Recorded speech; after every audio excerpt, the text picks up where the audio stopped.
বন্ধুরা, কোভিড-19 বা corona virus নিয়ে একটি বিশাল বড় তথ্য সামনে বেরিয়ে আসলো। ভারতের দুই প্রজাতির বাদুড়ের শরীরেই রয়েছে করোনা ভাইরাস, এমনই তথ্য জানিয়েছে আইসিএমআর বা Indian council of medical research team. বন্ধুরা, বিস্তারিত খবরে নজর রাখার আগে অবশ্যই আমার চ্যানেলটিকে সাবস্ক্রাইব করবেন আর পাশের বেল আইকনটি টিপে দিতে ভুলবেন না। বন্ধুরা, এটা একদমই ফ্রি। তো বন্ধুরা, চলুন শুরু করা যাক আজকের বিস্তারিত সংবাদ। বন্ধুরা, বাদুড়ের শরীরে করোনা ভাইরাস রয়েছে বলে আগেই জানা গিয়েছিল।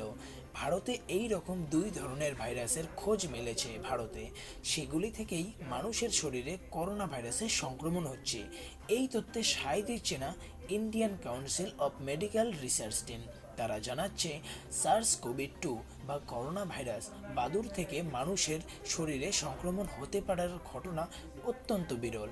হাজার বছরে একবার মাত্রই এই ধরনের ঘটনা লক্ষ্য করা যায়।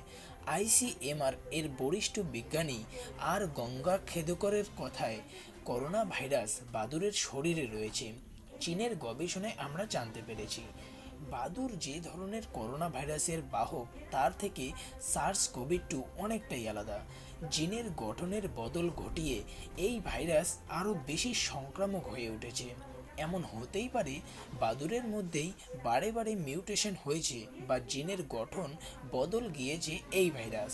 এর পরবর্তীত রূপ হয় বাদুড়ের থেকে সরাসরি মানুষের মধ্যে অথবা মধ্যবর্তী কোনো বাহকের মাধ্যমে মানুষে ছড়িয়েছে। এই মধ্যবর্তী বাহক হতে পারে প্যাঙ্গোলিন।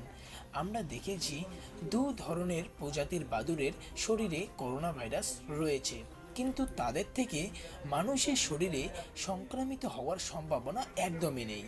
তিনি জানাচ্ছেন বাদুড় থেকে সরাসরি মানুষের শরীরে করোনা ভাইরাসের সংক্রমণ অত্যন্ত বিরল ঘটনা। হাজার বছর বা তারও বেশি সময় একবার।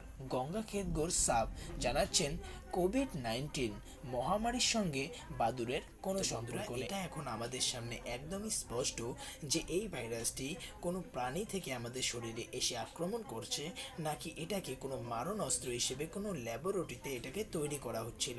তো বন্ধুরা, আপনাদের কি মতামত অবশ্যই আমায় কমেন্ট বক্সে জানাবেন।